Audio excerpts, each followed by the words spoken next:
ტრაგედია, რომელმაც მთელი საქართველოს შეძრა, გორგაძეების ოჯახის უმძიმესი ისტორია და სიკვდილისთვის განწირული სოციალურად დაუცველი ადამიანები.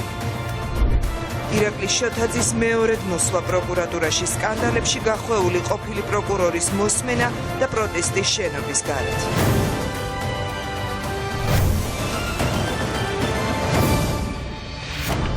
მოგესალმებით, ეს არის მთავარი 12 საათზე, მე თამარ ფაღაშვილი ვარ. ტრაგედია, რომელმაც მთელი საქართველოს შეძრა, სახლი, სადაც გორგაძეების მრავალსულიანი ოჯახი ცხოვრობდა, ახლა მთლიანად დამწვარია. ხანძარს 4 მცირეწლოვანი მათი ფეხმძიმე დედა და მოხუცი ქალბატონი ემსხვერპლა. სოციალურად დაუცველი ოჯახი მიტოვებულ სახლში ცხოვრობდა. მათ ელექტროგაყვანილობა და ბუნებრივი აირი არ ქონიათ, ამიტომ მეზობლები ვარაუდობენ, რომ ცეცხლი სავარაუდოდ ბუხრიდან გაჩნდა. ტრაგედიის ადგილზე ამ დრომდე რჩებიან ექსპერტ კრიმინალისტები და ადგილზე მუშაობს ჩვენი ჟურნალისტი თათია წოწონავა. თათია, ალბათ ძალიან მძიმეა ახლა მანდ მუშაობა, მაგრამ თუ არის ცნობილი, რა გახდა ამ უმძიმესი ტრაგედიის მიზეზი? თამარ, მიუხედავად იმისა, რომ თითქმის 12 საათი გავიდა ტრაგედიის მომხდარი ტრაგედიიდან ამ დრომდე, გამოძიებას არ აქვს დადგენილი თუ რა გახდა ორსული ქალის, მისი 4 მცირეწლოვანი შვილის და ასევე ოჯახის ახლობლის გარდაცვალების და ცეცხლის გაჩენის ზუსტი მიზეზი.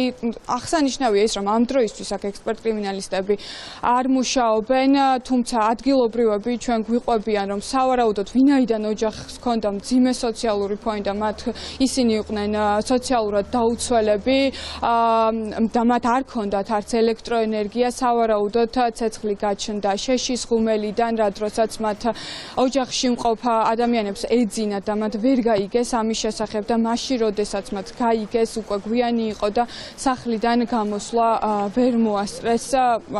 მე მიჭირს გადმოგცეთ თუ რა ვითარება არის ბაღდადში შექმნილი და იმ ტრაგედიის სიმძიმე, რაც აქ ახლა არის რეალურად და ეს არ არის ერთადერთი ტრაგედია გორგოძეების ოჯახში მომხდარი. ერთი კვირის წინ გარდაცვლილი ორსული ქალის ძმა გაყინული იპოვეს თოვლში, რომელიც ასევე სოციალურად დაუცველი იყო.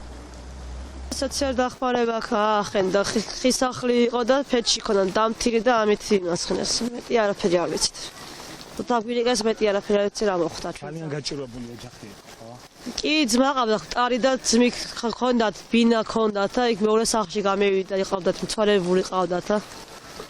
დავასაფრავეთ, სამშაბათ დავასაფრავეთ და შაფაც დღას ვიყოთ იმ სახლში. არ აგებდეს იმ სახლს, რაღაცა სახლში, რომელიც სახლში იყო ეს. ეს გამევდა დროებით ამ სახის სახლში.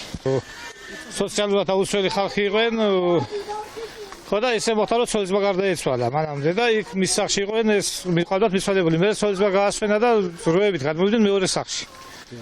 და მოხდა ისე, რომ ღამე ვერ ვისთანაც ერთად ცხოვრობდა, ერთა ორი ის იყო რა, ეს თვითონ იყო და მეზობელი ქალი კიდე და ერთად რა მოხდა, მე უკვე არავინ არ იცის, გაჩნდა ცეცხლი და всё.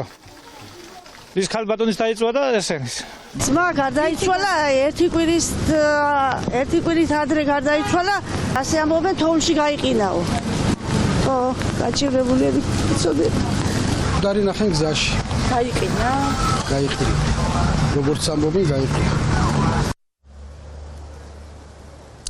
ჩვენ ასევე ვიმყოფებოდით ბაღდათის ნომერ 1 საჯარო სკოლაში, სადაც გორგოძეების ოჯახის 2 მცირეწლოვანი ბავშვი სწავლობდა. ვესაუბრეთ მათ დამრიგებელს, დირექტორს და ისინი ამბობენ, რომ მიუხედავად იმისა, რომ ბავშვები იყვნენ სპეციალური საჭიროების მქონე ბავშვები, ისინი მოტივირებულები იყვნენ იმისთვის, რომ ესწავლათ და მიეღოთ განათლება. სკოლაში საკმაოდ უმძიმთ ამ ტრაგედიის გახსენება და ისინი ამ თემაზე ცრემლის გარეშე ვერ საუბრობენ. მათ დაეღუპა ბიძა, სულ ერთი კვირის ამბავი არის ეს. ეშინოდათო იქ გაჩერებისო და დროებითო შემოსულა ბიძა აქ მათთან ცხოვრობდა. ეშინ მე რაც გადმოცემით ვიცი. თორემ ბავშვები ერთი კვირის განმავლობაში ამ სემესში არ ყოფილან, ვინაიდან წაყვანილი ყავდათ, გუშინ მოვიდნენ ჩვეულებრივად და სპეცმასწავლებლისთვის უთქვიათ, რომ თინიკო მასწავლებლო ჩვენ ახალ ბინაში გადავედით, მიუხარობლებიათ და არადესპინა იყო ამორტიზებული. რამდენიმე დღე არ ყოფილა სკოლაში და გუშინ რომ მოვიდა, დაიდო რვეული და მეუბნება რომ მასწავლებელო, აბსოლუტურად ყველაფერს დავწერე. არაჩვეულებრივი ბავშვი იყო, ძალიან მშვიდი, მეგობრების მოყვარული, ჩვენს მიმართ, მასწავლებლების მიმართაც ძალიან თბილი იყო. ყველა ჩვენს მითითებას ცდილობდა რომ ზედმიწევნით შეესრულებინა. ბაღდადში გლოვა, ისევე როგორც გლოვა მთელ საქართველოში, გამოძიება ამ საკითხზე დაიწყო 197 მუხლით. ნახოთ, როდის დაადგენს რეალურად გამოძიება, თუ რა გახდა გორგოძეების ოჯახში ორსული ქალის, 4 მცირეწლოვანი ბავშვის და ოჯახის ახლობლის გარდაცვალების რეალური მიზეზი. მადლობა, თეთია წოწონავა საუბრობდა ტრაგედიის ადგილიდან პირდაპირ ეთერში. დაღუპულების ოჯახის ახლობლები და ნათესავები კი ამბობენ, რომ გორგაძეები იყვნენ სოციალურად დაუცველები და მიტოვებულ სახლში თვითნებურად შევიდნენ. ისინი მომხდარ ტრაგედიაზე პასუხისმგებლობას ხელისუფლებას აკისრებენ და აცხადებენ, რომ საცხოვრებლის მოთხოვნით მათ მერიას რამდენჯერმე მიმართეს, თუმცა ყურადღება არავინ მიაქცია. გარდაცვლილების ნათესავები იხსენებენ, რომ ოჯახები უკიდურეს სიღარიბეში ცხოვრობენ. ტრაგედიის ადგილზე დღეს არ გამოჩენილა ხელისუფლება, მერმა მთავარი არხის შეკითხვებს მისივე კაბინეტიდან უპასუხა. ირაკლი ვაჩიბერიძეა ახლა დეტალებით პირდაპირ ეთერში. თამარ, ბაღდადში დატრიალებულ ტრაგედიასთან დაკავშირებით გარდაცვლილის ოჯახის წევრების სრულ პასუხისმგებლობას ხელისუფლებას აკისრებენ. გველესიანებისა და კბილაშვილების ოჯახის წევრების განმარტებით, გარდაცვლილები მერიას პერიოდულად ხოვდნენ დახმარებას, თუმცა უშედეგოდ. გარდაცვლილის ნათესავები ამბობენ, რომ ხელისუფლების ინტერესი რომ გამოჩენილიყო სოციალურად დაუცველებთან დაკავშირებით, აღნიშნული ტრაგედია თავიდან იქნებოდა აცილებული. უჭიდათ ყველაფერს უჭიდათ, სახლი არ ქონდათ, კარი არ ქონდათ, არაფერი უჭიდათ. ჩემი დიშვილები არის აგე, ეგრეთაც უჭიდა ყველაფერი. კაცი პატრონი არ ყავდა დახმარება. უცოდვები არის. ჩემი ძმა, ჩემი დიშვილები 5-ვე დემეყობა. ატყვაზე არ ვიცით. თხოვკე რაღაცა დემეყბარით. არ ეხმარებოდეს არავინ. წყალი არ ქონდა, დენი არ ქონდა, არაფერი. იყო ისე მიგნეურის სახლებში. აფეთ ჩემი და აღე მიგნეურის სახლში. ეს სახლი არა არის, ამგენის. ადროს გაყენა, სახლი არ ვიცით. ანუ მერიას თხოვდნენ დახმარებას, თუ ხოვდა და არც მეხმართ არავინ. არ ეხმარებოდა არანაირად. ტრაგედიის ადგილზე ბაღდადის მერი დღეს არ გამოჩენილა. ჩვენ არჩილ გოგსაძეს სამუშაო კაბინეტში მივაკითხეთ. მუნიციპალიტეტის პირველი პირი ვერ იხსენებს, თუ რა თანხა არის გამოყოფილი სოციალურად დაუცველი ოჯახებისთვის. ასევე არჩილ გოგსაძე აცხადებს, რომ 2019 წელს არც ერთი გაჭირვებული ოჯახისთვის მათ საცხოვრებელი სახლი არ გადაუციათ. თქვენ ვერ იხსენებთ, ბატონო არჩილ, რა თანხა, რამდენი პროცენტი არის ბიუჯეტიდან გამოყოფილი სოციალურ პროექტებში? ბიუჯეტი არის ისეთივე ცოცხალი ორგანიზმი, როგორც ყველაფერი სხვა დანარჩენი და მაქსიმალურად ჩვენ ვცდილობთ, რომ პერიოდულად გავზარდოთ თანხები. 2019 წელს ვინმე სახლი გადაეცა ბაღდადის ხელისუფლების მხრიდან? 2019 წელს საცხოვრებელი სახლი არა. 2020 წელს აპირებთ გადაცემას?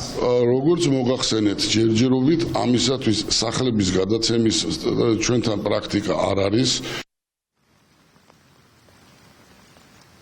ტრაგედია ბაღდადის მუნიციპალიტეტში გუშინ გვიან ღამით მოხდა.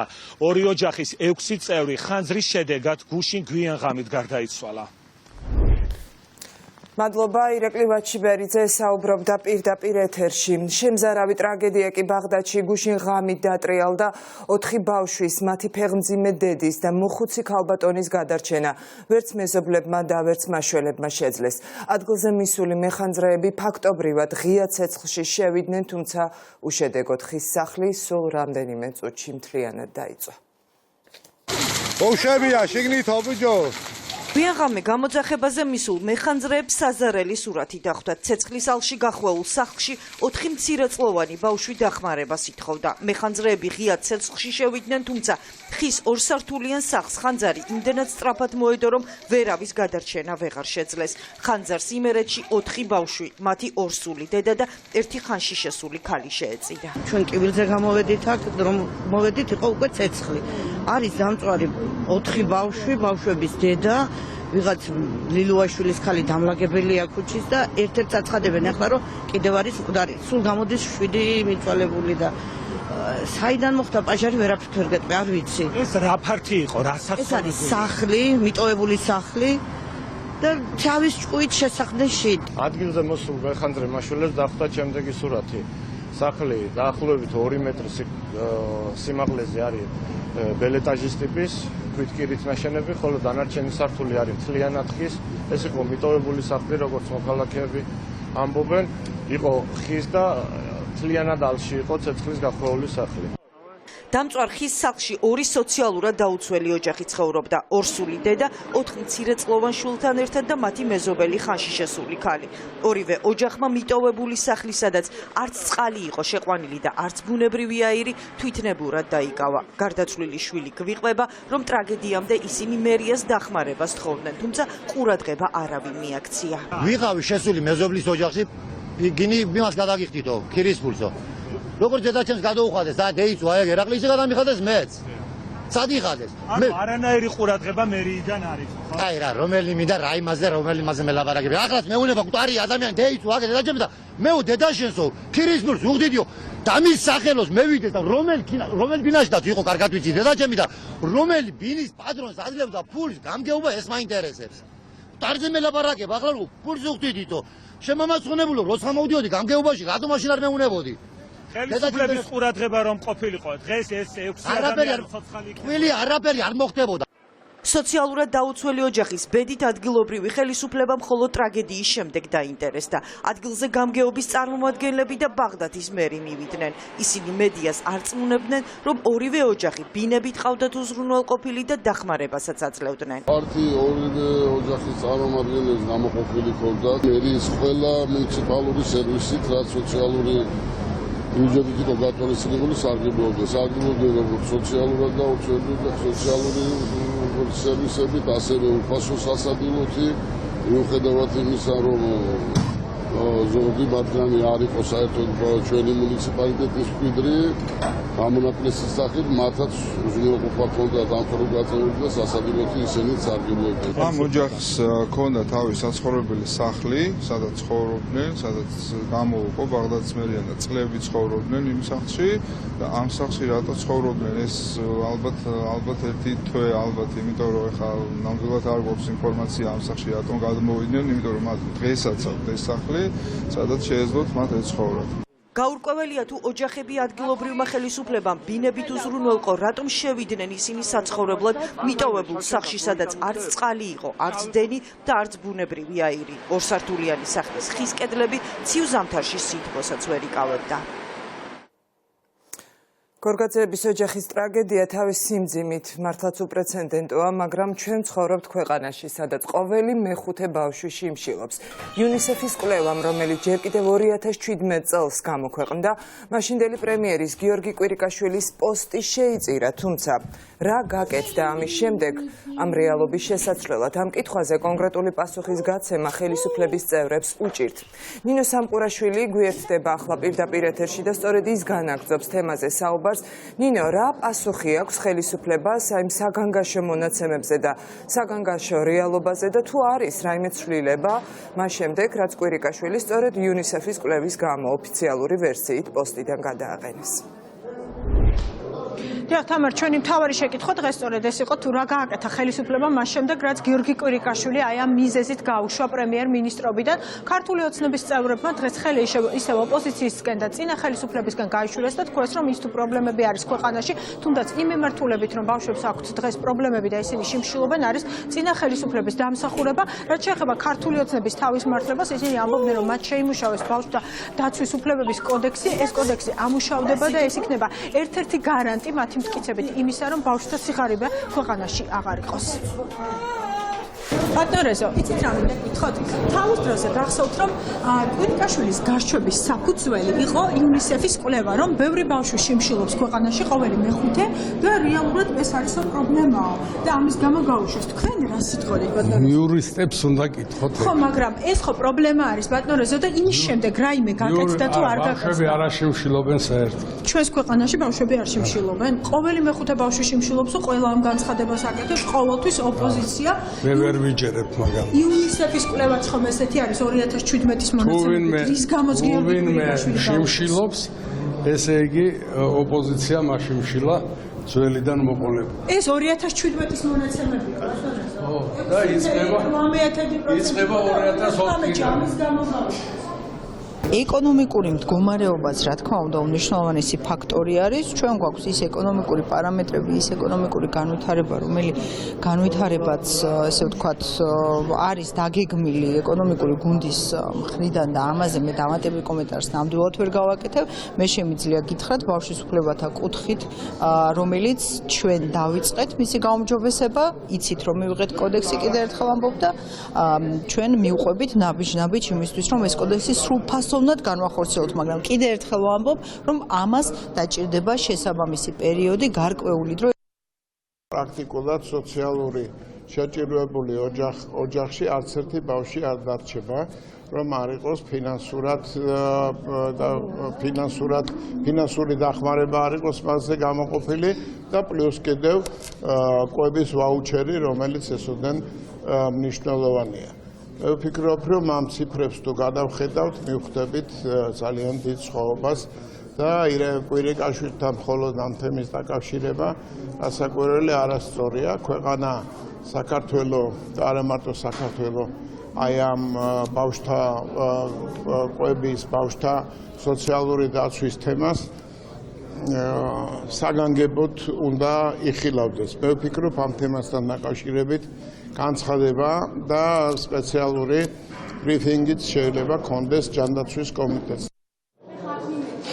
დღეს ამ საკითხზე განცხადებები გააკეთეს უმრავლესობიდან დემარში წასულმა დეპუტატებმა, მათ სწორედაც რომ გაახსენდათ გიორგი კვირიკაშვილი და მაშინ დღეს ეკაბესელი ამბობდა, რომ როდესაც გიორგი კვირიკაშვილის ოფიციალურად გაშვების მიზეზი იყო ის, რომ ქვეყანაში ეკონომიკური ვითარება იყო მძიმე და ქვეყანაში ბავშვები შიმშილობდნენ და ხელისუფლება, რომელმაც ამის შემდეგ ვერაფერი ვერ გააკეთა. უმრავლესობიდან დემარში წასულებიც ამბობენ, რომ ქართულ ოცნებას არ აქვს სწორი პოლიტიკა, თუ როგორ უნდა გამოასწოროს ქვეყანაში ვითარება და ეს თუნდაც იმ ტრაგედიითაც გამოჩნდა, რომელიც გუშინ ბაღდადში მოხდა, ამბობდნენ უმრავლესობიდან დემარში წასული დეპუტატები.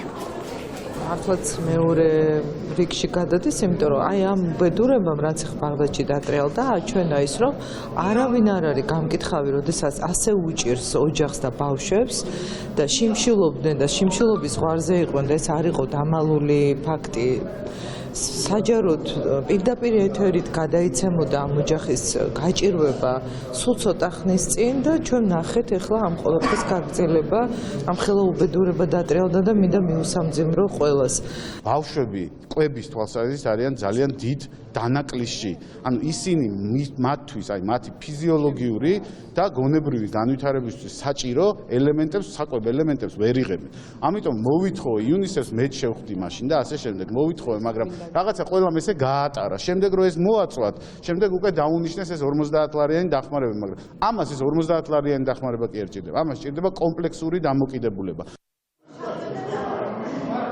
უმრავლესობა თავს იმართებს, ისინი ამბობენ, რომ გამოსავალს ხედავენ იმ ბავშვთა უფლებების კოდექსში, რომელიც პარლამენტის მხრიდან არის მიღებული და აცხადებენ იმასაც, რომ გიორგი კვირიკაშვილთან დაკავშირებით გადატანა ახლა ამ თემის და ამაზე საუბარი, რომ ოცნებამ არაფერი არ გააკეთა წლების განმავლობაში, მათი თქმით, არის არასწორი და ამბობენ იმასაც, რომ დრო სჭირდება იმას, რომ ქვეყანაში ამ კუთხით ვითარება გამოსწორდეს და ყველა ბავშვის სიღარიბიდან ამოვიდეს. მადლობა ნინო სამყურაშვილი საუბრობდა პარლამენტიდან პირდაპირ ეთერში. ბიძინა ივანიშვილის რჩეული და ოთარ ფაცხალაძის პირადი წარმომადგენელი პროკურატურაში. ირაკლი შოთაძე დღეს ჟურნალისტებს დაემალა და გასაუბრებაზე სათადარიგო შესასვლელიდან შეიყვანეს. ხმაურიანი საქმეების გამო სკანდალში გახვეული და პროტესტის ფონზე თანამდებობიდან გადამდგარი ყოფილი პროკურორის მეორედ მოსვლა. ისევ პროტესტის ფონზე. დეტალებით რამდენიმე წუთში ვასილ დაბრუნდაშვილი შემოგვიერთდება. ბაღდადში მომხდარი ტრაგედიის გამო კი ოპოზიციამ დღეს დაგეგმილი აქცია გადადო. სირცხვილის დერეფნები პარლამენტთან, სადაც საგაზაფხულო სესია გაიხსნა, აღარ მოეწყობა. ოპოზიციის ლიდერები ხელისუფლებას მოუწოდებენ დღეს დაგეგმილი სხდომა გადადონ.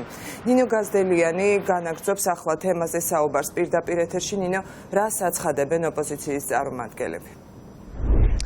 როგორც ოპოზიციის ლიდერებმა განაცხადეს, ბაღდადში დატრიალებული ტრაგედიის გამო გადადეს დღევანდელი გეგმები, შესაბამისად არ გაიმართება აქცია პარლამენტთან და არც სირცხვილის დერეფანები არ მოეწყობა, მათის გადაწყვეტილება მიიღეს გუშინ საღამოს, მას შემდეგ რაც ცნობილი გახდა უბედური შემთხვევის შესახებ, იმავდროულად მოუწოდებდნენ უმრავლესობას, რომ დღევანდელი სხდომა, რომლითაც იწყება საგაზაფხულო სესია, გადაედოთ. უმძიმესი ფაქტი მოხდა, ნამდვილად ზედმეტია სიტყვები შესაფასებლად და სწორედ ამიტომ ჩვენ მივიღეთ გადაწყვეტილება, რომ დღევანდელი სირცხვილის დერეფნების აქცია გადაიდოს და ეს იყოს მართლაც გლოვის დღე, პატივის მიგების დღე და ზოგადად ზუსტად მწუხარების და დაფიქრების თუ მართლა რატომ ხდება და როგორ მოხდა ეს საშინელი ტრაგედია. მაგრამ არაფერი არ იცვლება, ხვალ ჩატარდება ჩვეულებრივად 10 საათზე დილიდან იქნება სირცხვილის დერეფანი, იქნება ისეთივე ფორმით, ისეთივე შემადგენლობით და გარდა ამისა, ასე ვთქვათ, ის გეგმები, რომელიც აქვს ოპოზიციას, ჩვეულებრივად გაგრძელდება, მათ შორის პიკეტები. მე მინდა მიუსამძიმო პირველ რიგში გორგოძეების ოჯახს, მათ ახლობლებს, ჩემი და ყველა ჩვენი გაერთიანებული ოპოზიციის სახელით. გუშინ ღამე მივიღეთ გადაწყვეტილება, რომ დღეს აქცია პიკეტი, სირცხვილის კორიდორი არ ჩაგვეტარებინა, ვინაიდან მიგვაჩნია, რომ ამხელა ასეთი ენით აუწერელი ტრაგედიის ფონზე ჩვენ ყველას სჭირდება დაფიქრება და მობილიზება და გლოვა. ასევე მინდა ყოველგვარი ნიშნის მოგების გარეშე აბსოლუტურად გულწრფელად მოუწოდო საქართველოს პარლამენტს დღეს გადაიდოს პარლამენტის სხდომა. სულ რამდენიმე წუთის წინ კი პარლამენტში გაჟღერდა სახელმწიფო ჰიმნი, გაიხსნა სხდომა, რომლითაც დაიწყო საგაზაფხულო სესია და ოპოზიციის მოწოდების მიუხედავად, რომ დღევანდელი სხდომა არ გამართულიყო, უმრავლესობამ ეს არ გაითვალისწინა და სხდომას ამ ეტაპზე მხოლოდ უმრავლესობის წარმომადგენლები ესწრებიან და თქვენ ახლა სწორედ პირდაპირ ეთერში ხედავთ თუ რა ხდება, როგორ მიმდინარეობს ეს სხდომა პარლამენტში. შეეწირა ჩვენი თანამოქალაქეების მათ შორის ბავშვების სიცოცხლე, ეს უდავოდ არის ერთ-ერთი უმძიმესი მომენტი ჩვენი ქვეყნის ცხოვრებაში და მე მინდა ყველას გთხოვოთ წუთიერი დუმილით პატივი მივაგოთ მათ ხსოვნას.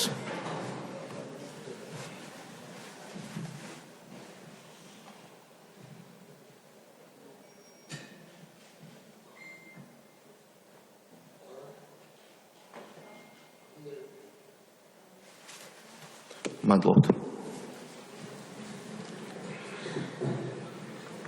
ახლა კი გადავდივართ რეგლამენტით გათვალისწინებული პროცედურის შესაბამისად პოლიტიკურ განცხადებებზე. ბატონი მამუკამდინარაძე ითხოვს სიტყვას. მოგესალმებით ბატონები. როგორც თქვენ ნახეთ, არჩილ-თალოკვაძემ გახსნა სხდომა, წუთიერი დუმილით პატივი მიაგეს ბაღდადში ტრაგიკულად დაღუპულ ოჯახს და ადამიანებს, რომელთა შორის არიან ასევე ბავშვებიც, თუმცა წუთიერი დუმილის შემდეგ ოპოზიციის მოწოდების მიუხედავად უმრავლესობამ სხდომა არ გადადო და რეგლამენტით გათვალისწინებული დღის წესრიგით უკვე განაგრძეს მუშაობა და ისინი ამ წუთებში კვლავ აგრძელებენ მუშაობას. მადლობა. ოპოზიციის განცხადებებით ნინო გაზდელიანი საუბრობდა პირდაპირ ეთერში. ხელისუფლების კიდევ ერთი ცრუბრალდება და ორიენტ სტრატეჯის პასუხი, რატომ იტყუება მმართველი გუნდი და სინამდვილეში რა კავშირი აქვს ლობისტურ კომპანიას ბათუ ქუთელიასთან. თემის დეტალებით რამდენიმე წუთში ნათია გოგსაძე შემოგვიერთდება. საპროკურორო საბჭოში კი ამ წუთებში ირაკლი შოთაძეს უსმენენ. ბიძინა ივანიშვილის რჩეული და ოთარ ფარცხალაძის პირადი წარმომადგენელი პროკურატურაში. ირაკლი შოთაძე ჟურნალისტებს დღეს დაემალა და გასაუფრებაზე სათადარიგო შესასვლელიდან შეიყვანეს. ჯერ არ დანიშნულ პროკურორზე კი განმარტება პროკურატურის პრეს-ცენტრმა გაავრცელა და განაცხადა, რომ შოთაძე ჟურნალისტების შეკითხვებზე პასუხის გაცემა არ სურდა, თუმცა მას განმარტებების გაკეთება მაინც მოუწევს ხმაურიანი საქმეების გამო სკანდალში გახვეული და პროტესტის ფონზე თანამდებობიდან გადამდგარი. ყოფილი პროკურორის მეორედ მოსვლა კი ისევ პროტესტის ფონზე მიმდინარეობს. ვასილ დაბრუნდაშვილი ახლა დეტალებით პირდაპირ ეთერში. თამარ, ვიდრე პროტესტის შესახებ მოგიყვებოდეთ, რომელიც ამ წუთებში გენერალურ პროკურატურასთან მიმდინარეობს, მანამდე გეტყვით, რა ფორმით შევიდა კანდიდატი შოთაძე გენერალური პროკურატურის შენობაში. თავდაპირველად იყო ასეთი ინფორმაცია, რომ ჩვენ ჟურნალისტებიც უნდა შევეშვით პროკურატურის შენობაში და სავარაუდოდ გაკეთდებოდა შოთაძის მხრიდან კომენტარი, თუმცა ირაკლი შოთაძე, რომელიც არის ამ დროისთვის კანდიდატი, სათადარიგო შესასვლელიდან შეიყვანეს მთავარი პროკურატურის შენობაში, მოგვიანებით კი პროკურატურის პრესსამსახურმა ჩვენ გვიპასუხა, რომ შოთაძეს არ სურს, კანდიდატ შოთაძეს არ სურს ამ ეტაპზე კომენტარის გაკეთება. რაც შეეხება გასაუბრების პროცესს, საათნახევრის განმავლობაში პრინციპში ირაკლი შოთაძე დაწერილ ტექსტებს კითხულობს დღევანდელ შეხვედრაზე და ის ამ ფორმით ცდილობს საკუთარი არგუმენტაციის გადმოცემას, თუ რატომ სურს, რომ მეორედ გახდეს ქვეყნის გენერალური პროკურორი. ხშირად ხედავთ სრულიად უსაფუძვლო კრიტიკას. ბრალდებებს, რომლებსაც საფუძვლად არაფერი არ უდევს, გარდა პოლიტიკური მიზანშეწონილობისა, რომ გააკრიტიკო როგორც სიტყვიან ის როლო ტალახი და მერე ვისაც როგორც უნდა ისე უმართლებია თავი. ჩემს მიმართ დღესაც მესმის ბევრი მსგავსი განცხადება, ბრალდება, რომელიც მომდინარეობს გარკვეული პოლიტიკური ჯგუფებისგან ან მათთან ანთფილირებული პირებისაგან და ცალსახად წარმოადგენს სიცრუეს და პოლიტიკურ სპეკულაციას. თუმცა როგორც აღვნიშნე, პირადად ჩემთვის ეს ყველაფერი არის მოტივატორი, რათა საქმე ვაკეთო კიდევ უფრო კარგად. საპროკურორო საბჭოს კრიტიკა არაფერია თუ არა უსაფუძვლო პოლიტიკური სპეკულაცია. სამწუხაროა, რომ მსგავსი უსაფუძვლო კრიტიკა სასჯელად გამოითქვა ამ საბჭოს ერთ-ერთი წევრის მხრიდანაც, იგულისხმება ოთარკახიძე, ბატონი ოთარკახიძე, რაც კიდევ ერთხელ ხაზს უსვამ პოლიტიკურ მოტივებს, მისი მხრიდან ხსენებული პროცესის მაქსიმალურად დისკრედიტაციის მიმართულებით.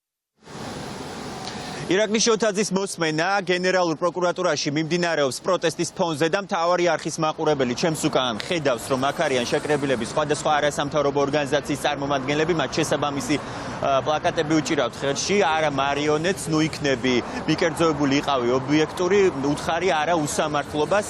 საპროტესტო აქციის მონაწილეები, რომლებიც აქ გენერალურ პროკურატურასთან მოვიდნენ, აცხადებენ, რომ ირაკლი შოთაძის დანიშვნა გენერალურ პროკურორად მეორედ არ შეიძლება. ეს გახლავთ სწორედ ის პიროვნება, რომელმაც ეს თანამდებობა დატოვა ხორავას ქუჩის საქმესთან დაკავშირებით გამოვლენილ არაერთ მნიშვნელოვან ხარვასთან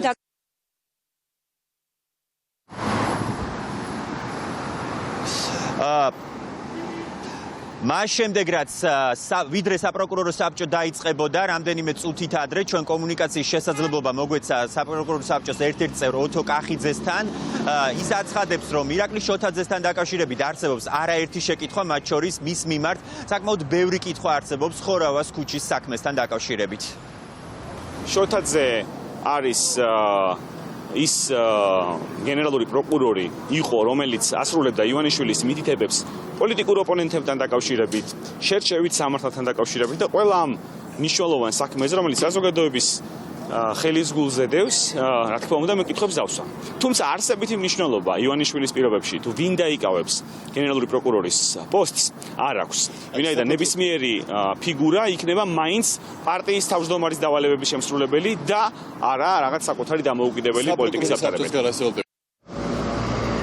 რაც შეეხება პროცედურებს, ამ დროისათვის საპროკურორო საბჭოში გასაუბრება მოხდა 12 კანდიდატთან, ირაკლი შოთაძე არის მე-13, დარჩენილი არის კიდევ 2 კანდიდატი. საერთო ჯამში საპროკურორო საბჭო შეარჩევს ერთ კანდიდატს, რომელსაც დასამტკიცებლად უკვე გადაუგზავნის საკანონმდებლო ორგანოს. ირაკლი შოთაძის მოსმენა, როგორც უკვე გითხარით, გრძელდება და ეს მოსმენა მიმდინარეობს პროტესტის ფონზე. ამ დრომდე აქ გენერალურ პროკურატურასთან ისევ რჩებიან საპროტესტო აქციის მონაწილეები.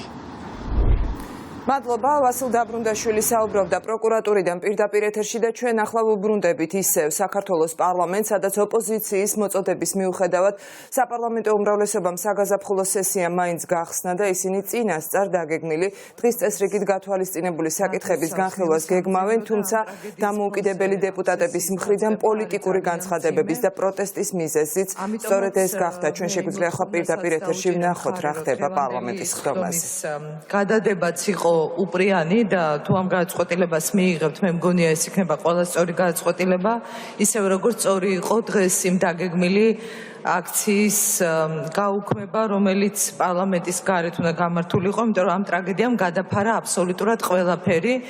და ყველა საკითხი, რომელიც არის მწვავე და პრობლემური, გადაიტანა მეასე რიგში ალბათ, მაგრამ თვითონ ამ პრობლემამ, ამ ტრაგედიამ, ამ უბედურებამ გამოაშკარავა კიდევ ერთხელ და აჩვენა ის, რაზეც არ შეიძლება თვალის დახუჭვა და რაც არ შეიძლება დროში გადაიდოს, ზუსტად ის, რომ ამ ოჯახს, რომელსაც სულ ცოტა ხნის წინ სხვათა შორის ღია ეთერში უსმენდა მთელი ქვეყანა და ეს არ იყო დახურული და დამალული პრობლემა, ამ პრობლემაზე იყო საუბარი ერთად სატელევიზიო არხზე, TV პირველზე გადაიცა სწორედ ამ ოჯახის ტრაგედია და იქ იყო საუბარი ყველა იმ პრობლემაზე, რაც მათ აწუხებდათ. მე არ ვიცი რა მოხდა მას შემდეგ, არ ვიცი სად იყო ის სოციალური სამსახური, რომლის რეფორმის დაანონსება და მიღება მოხდა პარლამენტში და დიდი მოლოდინების და დაპირებები, რომ სოციალური მუშაკების მხარდაჭერა უნდა მომხდარიყო, მაშინ როცა ვნახეთ გათავისუფლებული სოციალური მუშაკები, შემცირებული მათი რაოდენობა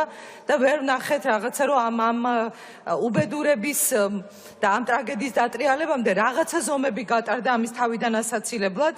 აი ამ პრობლემებზე უნდა ლაპარაკობდეს დღეს ყველა და მიუხედავად იმისა პოლიტიკურ განცხადებებს გავაკეთებთ თუ არ გავაკეთებთ, ეს არის პრობლემა, რომელიც მათ შორის ცოტა ხნის წინ გახდა ძალიან მწვავე პოლიტიკური გადაწყვეტილების მიღების საფუძველი და მათ შორის გახსოვთ თქვენ ის პროცესები, რომელიც მიმდინარეობდა უმრავლესობის შიგნით, სწორედ აი ამ დასკვნით, რომელიც დაადო მაშინ გაეროს ბავშვთა განვითარების ფონდმა, მოშიმშილე ბავშვებზე საუბარი, რომელთა რაოდენობა რამდენიმე ათასია. არ ვიცი, რატო ქონდა იმ ოჯახს სოციალური დახმარება შეჩერებული, არ ვიცი, სად იყო ის სამსახურები, ადგილობრივი ხელისუფლება და სოციალური მუშაკები, არ ვიცი, რა გაკეთდა იმისთვის, რომ ეს უბედურება ყოფილიყო თავიდან აცილებული და იმის ნაცვლად, რომ ჩვენ ვხედავდეთ ამ თემებზე რეაგირებას, გუშინ სხვათა შორის ერთ-ერთი გამოსახლების ფაქტზე და სხვათა შორის იმ ქალბატონის ამბავი ჩვენი ხელისუფლების დროს მაგალითად მოქონდა, როგორც უსამართლო დაჩაგრული ადამიანი და მის გამოსაქომაგებლად მისულ რამდენიმე ადამიანს გუშინ ლაშა ჩხარტიშვილს, კახა კუკავას და ირაკლი კაკაბაძეს სისხლის სამართლის წესით გამოძიების დაწყება დაუანონსეს და ეს ვნახეთ ჩვენ ამ ყველაფრის საპასუხოდ. ეს არის ის, რაც ამძიმებს ამ ფონს მთლიანობაში და ადამიანის უფლებების დაცვის კომიტეტის თავმჯდომარე, რომელსაც დღემდე ვერ გაუგია რისი კომიტეტის თავმჯდომარეა, ისეთ განცხადებებს კი არ უნდა აკეთებდეს, რომ ვიღაცა პასუხისგებაში მიცენ იმ აქტის გამო, რომელიც იმ პარლამენტმა მიიღო და ერთადერთი ჰუმანური აქტი იყო წინა პარლამენტში ჩვენი ხელისუფლების დროს. აი ამ ფაქტებზე უნდა რეაგირებდეს და სხვათა შორის ველოდები საჯაროდ იმ ფაქტებს და პასუხის მოთხოვნასაც ვაპირებ ამ თემაზე. სად იყო ამ თემაზე ყველა ის ადამიანი, ვისაც ევალებოდა რეაგირება და არ გააკეთა, აი ამაზეა საჭირო პასუხები და ამაზეა საჭირო კონკრეტული რეაგირება, თორე ეს ტრაგედია, რაც ახლა დატრიალდა იმ რაიონში, რომელმაც ყველა შეძრა, ეს ტრაგედია, რომ ბოლო იყოს და არ გაგრძელდეს, აი ამას უნდა რეაგირება. დიახ, ბრძანეთ. შემდეგი მხოლოდ არ ვისარგებლებ ბოროტად ერთადერთ პროცედურასთან დაკავშირებით, მართლაც ამ საკითხთან დაკავშირებით ვიტყვი, რომ ჩვენ ასევე უმრავლესობის შიგნით ვიმსჯელეთ დილით იმ საკითხზე, ხომ არ ყოფილიყო მართლაც საუბარი გადადებაზე, თქვენს საქმის კურსში იყავით ამასთან დაკავშირებით ჩაყენებული, ბატონო არჩილ, და მე ვიჩნიეთ, რომ რეგლამენტის დარღვევა ამ შემთხვევაში არ იქნებოდა სწორი და მხოლოდ ამ მოტივით არ ვიფიქრეთ სერიოზულად ამ თემაზე, რაც შეეხება ზოგადად რა ინფორმაციების ვრცელდება, მე რადგან პროცედურის დროით ვსარგებლობ, მხოლოდ იმას ვიტყვი, რომ შესაბამისი სამსახურები დეტალურ ინფორმაციას გაავრცელებენ მომხდარ ფაქტთან დაკავშირებითაც, იმ ოჯახთან დაკავშირებითაც და იქ უკვე გარკვეული იქნება სიმართლე ძალიან მარტივად. მადლობა. ბატონი გია ჯორჯოლიანი.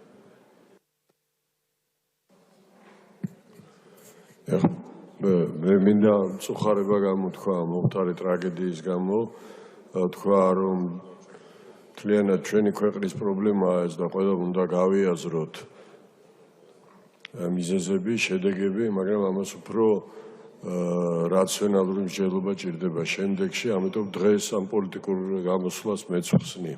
ალბათ. ბატონი ბექანაცლიშვილი.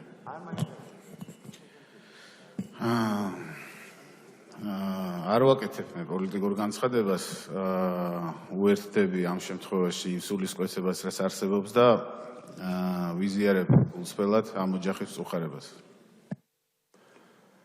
ქალბატონი თამარ ჩუგოშვილი. მადლობა ბატონო თავმჯდომარე.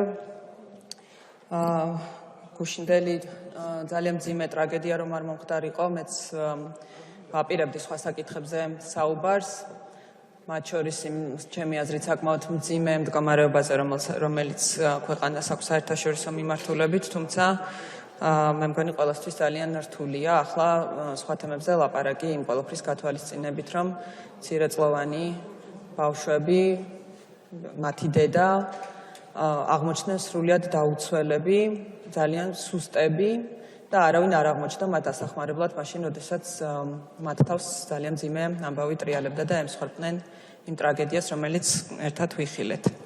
მეც უერთდები სამძიმარს და სხვა საკითხებზე არ ვისაუბრებ. მადლობა.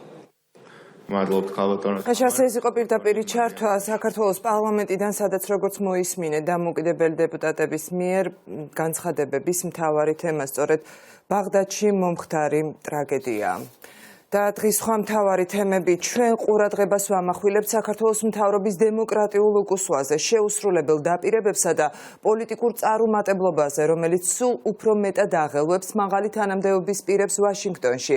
ამის შესახებ ამერიკული ლობისტური კომპანია Orion Strategies პრეზიდენტის განცხადებაშია ნათქვამი, რომელიც მას შემდეგ გავრცელდა, რაც ქართულმა ოცნებამ გაასაჯაროვა დოკუმენტი, სადაც ნაციონალურ მოძრაობასა და ლობისტურ კომპანიას შორის გაფორმებულ კონტრაქტში ოპოზიციური პარტიის წარმომადგენლად ბათუ ქუთელია დაასახელა.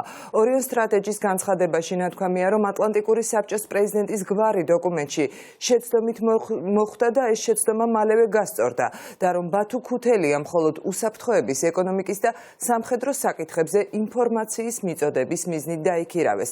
ნათია გოგსაძე გვერდდება ახლა თემაზე სასაუბროდ პირდაპირ ეთერში. ნათია, რატომ გააკეთა ხელისუფლებამ ასეთი განცხადება შეერთებული შტატების კონგრესიდან და სენატიდან მიღებული უმწოვესი გზავნილების ფონზე?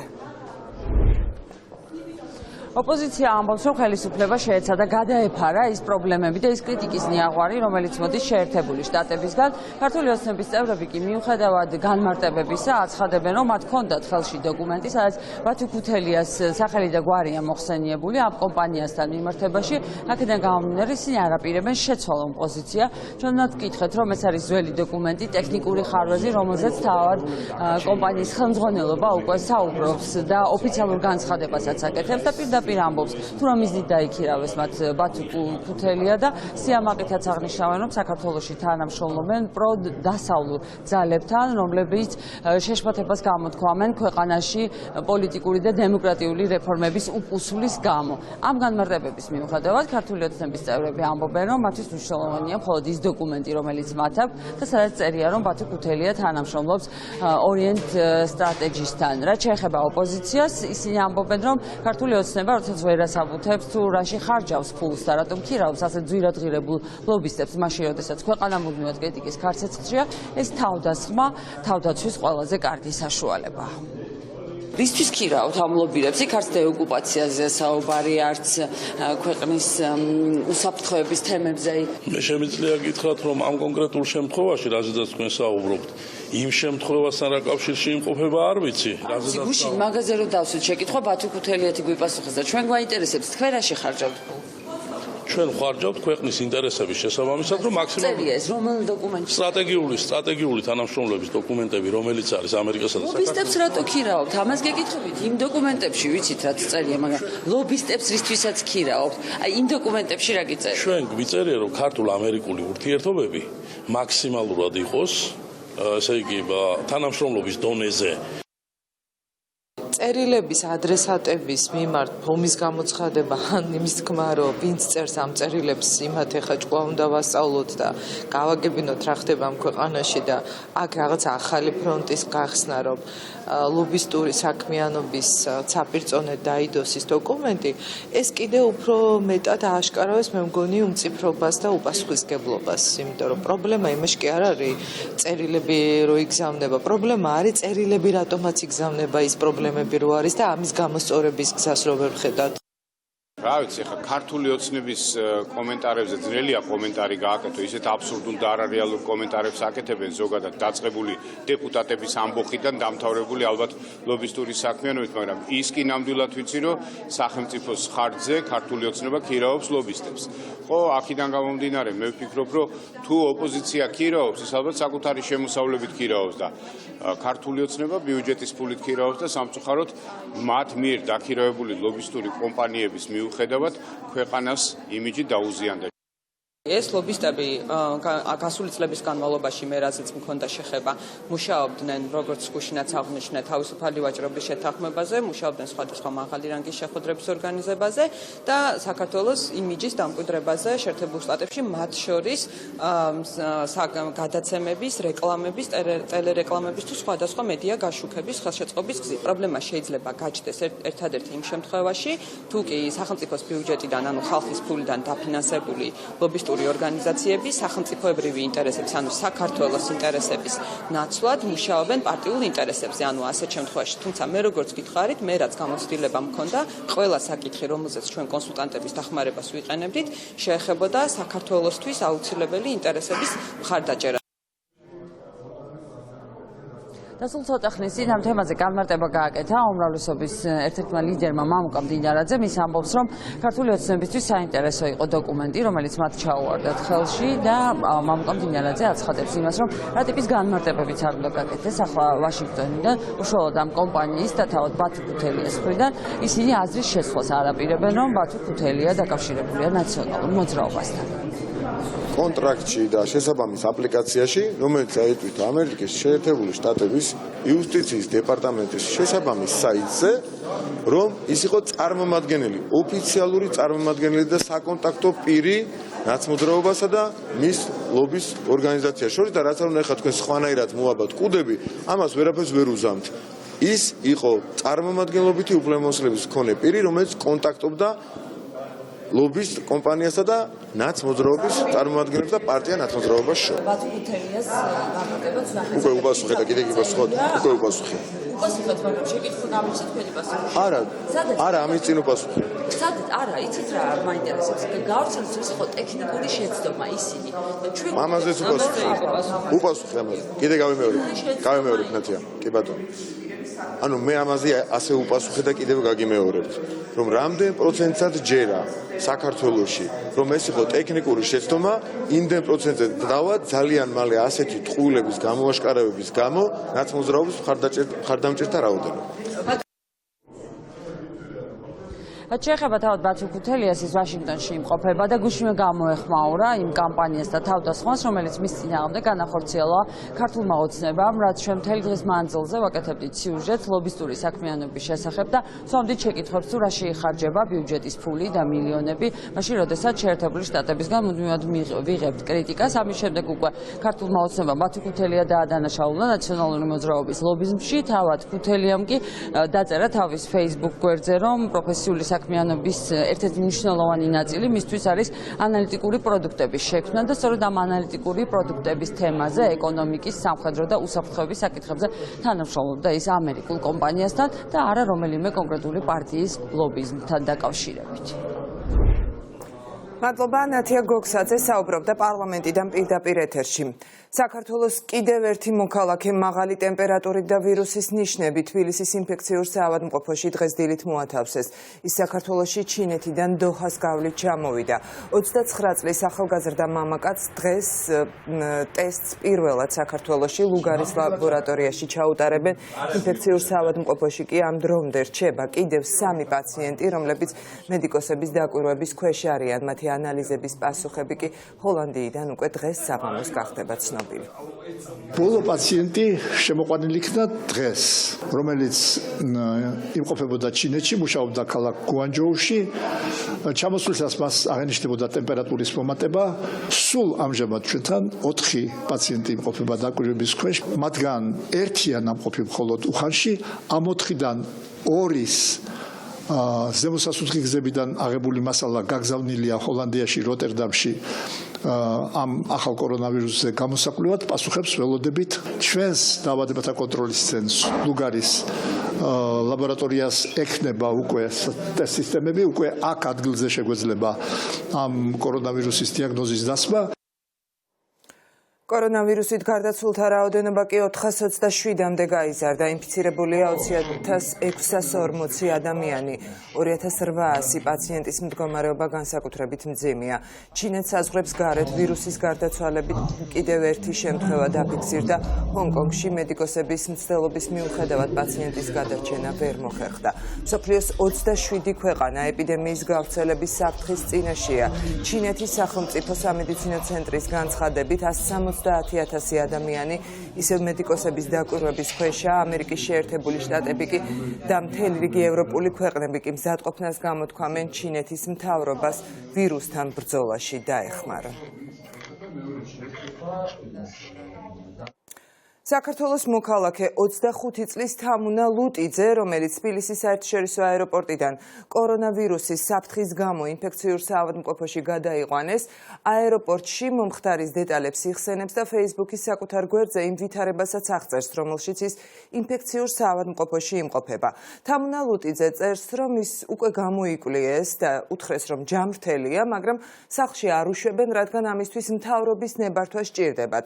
პარალელურად პაციენტის ოჯახს აცნობეს, რომ კლინიკაში მოთავსებიდან 24 საათის შემდეგ ყოველ დამატებით დღეზე 110 ლარი უნდა გადაიხადონ.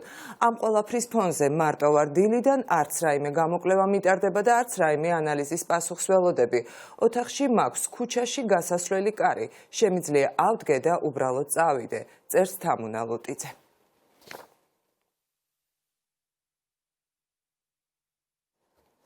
ვლადიმერ ხომერიკი ლაგოდეხშია, კრემლის ემისარი, ამბობს, რომ საქართველოში ქართულ და რუს ხალხს შორის დიპლომატიური ურთიერთობის ხელშეწყობის მიზნით ჩამოვიდა. რუსეთის ხელისუფლებასთან დაახლოებული ბიზნესმენის თქმით, რომ არა 20 ივნისი და ოპოზიციისა და სამოქალაქო სექტორის აქციები რუსეთსა და საქართველოს შორის დიალოგი ახლა დაწყებული იქნებოდა. ის ოკუპანტ ქვეყანასთან დაძაბულ ურთიერთობას სწორედ ქართული ოცნების ოპონენტებს და იმ ახალგაზრდებს აბრალებს, რომლებმაც საქართველოში გავრილოვის ჩამოსვლა გააპროტესტეს. ის დარწმუნებულია, რომ 20 ივნისამდე ურთიერთობის დალაგების კუთხით ორივე ქვეყნის ხელისუფლების მხრიდან მზაობა იყო. დააფუძნა ორგანიზაცია გეგმები აქ, რომ იმუშაონ ამ სახალხო დიპლომატიის ხაზით ურთიერთობები დამყარონ ხალხთან და ეს არის უბრალოდ იქიდან არ უნდა ბევრს და უშლიან მაგ საქმეს თუ არა. მაგას რაჯობია ფრენაც იყოს და უვიზო რეჟიმიც იყოს. ჩვენში რო და ჩვენ უტრაკებთ თუ არა. ესენი მზად არიან. ვინ უშლის ოპოზიციის აქციები, აბა ვინმე. ოქტომბერში უკვე უნდა გაიხსნა უვიზო რეჟიმი. რუსეთს მზად იყო მაგაზე და ფრენა იყო ისეთ იყო თქვენესი და აი ივნისის შეკითხები გავრილოვის საღამომ ყველაფერი ჩაშალა. გავრილოვს რაც გვაუკეთეს ეს არ იყო გასაკეთებელი, იმიტომ რომ ის კაცი საქართველოში ცხოვრობდა, საქართველოში ღვთისმშობელი და ნაცისტები ყავდა და ძალიან დიდი გულით უნდა და ეს უბრალოდ ეს გაკეთება ეს გაკეთება უნდა და უვიზო რეჟიმის გაკეთება უნდა და დაელაგებია ეს პრობლემები. როდეში უნდა მოეხადენ ეს ვინც გააკეთა მაგით და ალბათ იგენსაც ვინც დაუშვა ეს სიტუაცია. კახა კუკავას, ირაკლი კაკაბაძის და ლაშა ჩხარტიშვილის წინააღმდეგ სისხლის სამართლებრივი დევნა დაიწყო. დღეს გადაწყდება გამოიყენებელს თუ არა სასამართლო ოპოზიციონერების მიმართ საპატიმრო სასჯელს. შემთხვევა გუშინ კეკელიძის ქუჩაზე ერთ-ერთი ოჯახის გამოსახლების დროს მოხდა, სადაც მათ ადვოკატ გიორგი სუხიაშვილთან შელაპარაკება მოუვიდათ და დამუქრების ბრალდებით პოლიციამ ისინი ადგილზევე გამოკითხა. რომ დაინახა რომ ადმინისტრაციული საკავებები რეკორდული ჯარიმა არ გვახევინებს უკან, გადაწყვიტა ეხლა უკვე სისხლის სამართლის გამოძიება დაეწყო ჩემ წინააღმდეგ სხვა ადამიანებთან ერთად და გამოუგნებელი, ასე ვთქვათ, ბრალდება წაგვიყენა, რომელიც მდგომარეობდა თითქოს და მევახშის ადვოკატის სიცოცხლის მოსპობის მუქარაში. ძალიან საინტერესოა სადამდე მივა ეს რეპრესიები, იმიტომ რომ სიტყვიერ შელაპარაკებას, რომელსაც ადგილი ჰქონდა და რა თქმა უნდა არანაირი მუქარა არ ყოფილა, ესწრებოდა 10-ზე მეტი აღსრულების პოლიციის წარმომადგენელი, ნახოთ რა ჩვენებებს მიაცემინეს მათ რეჟიმი.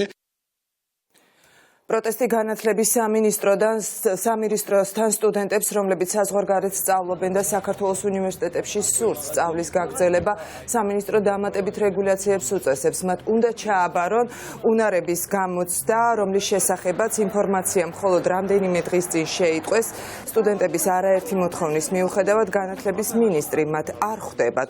სტუდენტები პროტესტის შეწყვეტას არ აპირებენ, გუშინ ღამით კი სოლიდარობა მათ მოძრაობას შეცვალეს, აქტივისტებმაც გამოუცხადეს.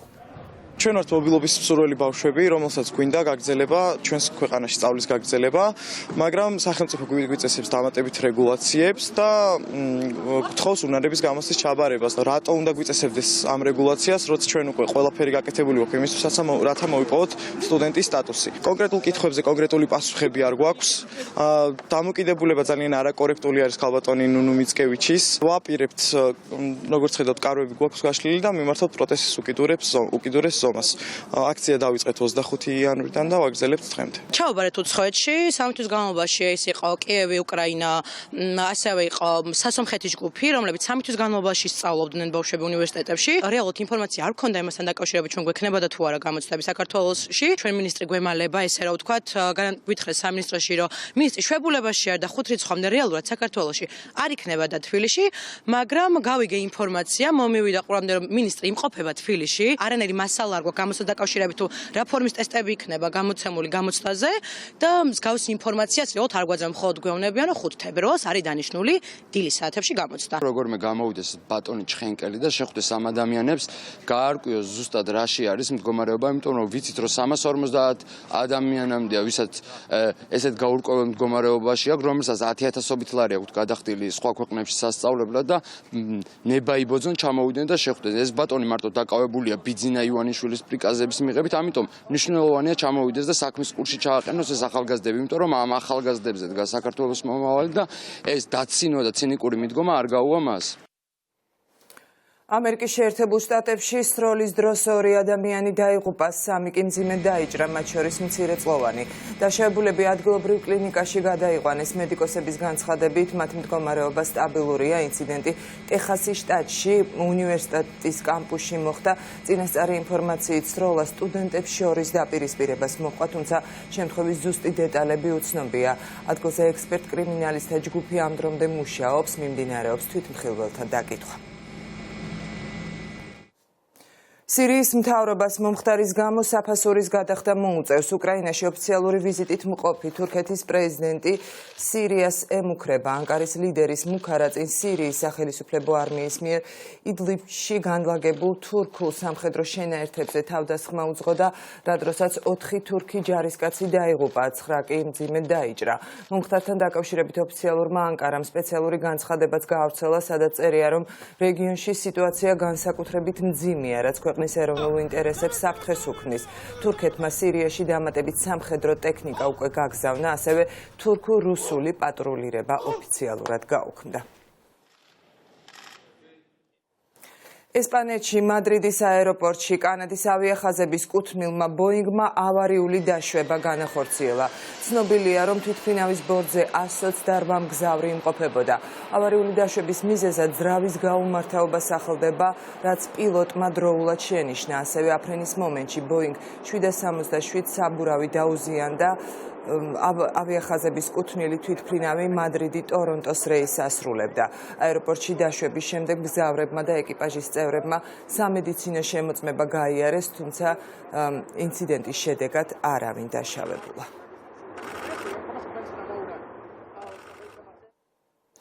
წყალბუთის კლუბი თბილისის დინამო დღეს ჩემპიონთა ლიგაზე მორიგ მატჩს გამართავს. რევას ჩომახიძის მომზადებული გუნდის მეტოქე იტალიის ერთ-ერთი საუკეთესო გუნდი პრორეკო იქნება. დინამოს მეტოქე არა მხოლოდ წყვილის, არამედ ტურნირის მოგების ერთ-ერთი უმთავრესი ფავორიტია.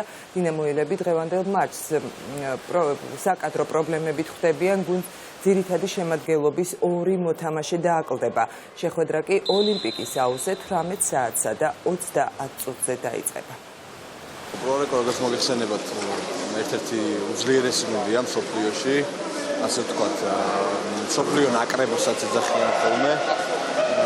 და მეორე წელი დაიწყო ჩემპიონთა ლიგის, მეორე სერიას ვიწყებთ უკვე და ნელ-ნელა დავიწყებთ მზადებას და ჩვენი პირდაპირ ვალდებულებაა, რომ კარგი თამაში ვაჩვენოთ მათ, დაუპირისპიროთ ჩვენი საუკეთესო მხარეები, რომ შემდეგ ეს ხარისხი გამოვიყენოთ შემდეგი თამაშისთვის მოსამზადებლად, რომელიც ალბათ ყველაზე მნიშვნელოვანი იქნება. 3 თამაში ზედიზედ შეგვიძლია რომ მოვიგოთ ჩემპიონთა ლიგაზე და ეს თამაში ძალიან დაგეხმარება იმისთვის, რომ მოვემზადოთ ტაქტიკურად და გამოვასწოროთ შეცდომები. ევროპის პირველობის შემდეგ გუნდი საკმაოდ დაღლილია. მოგეხსენებათ, რომ დინამო თბილისი არის იგივე გუნდი, რაც არის ნაკრები და მოთამაშეები საკმაოდ დაღლილები არიან. მაგის გარდა რამოდენიმე მოთამაშე ავად არის. დაგვაკლდება 2 მოთამაშე ძირითადი შემადგენლობის, ბაღათურია და ცერპულია. ამასთან ერთად რეკო არის ალბათ ერთ-ერთი ფავორიტი ამ გათამაშების, ამიტომ საკმაოდ რთული თამაში გველის. და მეგა შოუს მეგა ფინალი მთავარ არხზე მხოლოდ ქართულის მესამე სეზონის გამარჯვებული თამთა ხუხუნაიშვილია. მან გუშინ ფინალურ კონცერტზე ჟიურის მაქსიმალური შეფასება და შემოსული ზარებიდან ყველაზე მეტი ხმა მიიღო და მთავარი ჯილდოს მფლობელი გახდა. კაჭრეთის ამბასადორში მეგა შოუს მესამე სეზონის ბოლო კონცერტზე ფინალისტებმა 2 მუსიკალური ნომერი შეასრულეს. კონკურსანტებისთვის კი გადამწყვეტი ფოლკლორის და მიუზიკლის ტური აღმოჩნდა. ეს იყო, არ ვიცი, ჩემთვის იყო ძალიან მნიშვნელოვანი ფინალი, იმიტომ რომ იყო მნიშვნელოვანი კომპოზიტორები და იყო ხალხური მუსიკა და იყო 4 სრულიად მოწესრიგებული წელში გამართული კონკურსანტი. ყველანაირი ფოკუსების გარეშე ისინი იყვნენ გამართულები. ალბათ არავის არ გაუკვირდა რომ თამთამ გაიმარჯვა დღეს, იმიტომ რომ ის ძალიან გეგმაზომიერად მიდიოდა აქეთკენ ერთდროულად ქონდა აღფრთოვანება ჟიურისგან, მაყურებლისგან და ნინი მასთან უნდა ვთქვა, არ ვიცი მაყურებელმა ნახა თუ არა, მაყურებლის ხლებით ბოლო ტურზე ძალიან ახლოს იყო, მაგრამ საბოლოოდ მაინც თამთამ გაიმარჯვა, ჟიურისგან ქონდა უმაღლესი შეფასება. ბედნიერი ვარ, ძალიან ბედნიერი ვარ. ვერაფერს, ჩვეულებრივი შოკი მაქვს, იმიტომ რომ მე ესეთი ბედნიერება არ გამიცდია არასოდეს ჩემს სიცოცხლეში. არასოდეს არ გამიცდია და ალბათ დღეები რო გავა მერე და მერე უფრო იქნები ემოციებში. ასეთი იყო მთავარი ახალი ამბები ამ დროისთვის. პირდაპირ ეთერში 3 საათზე ბრუნდებით.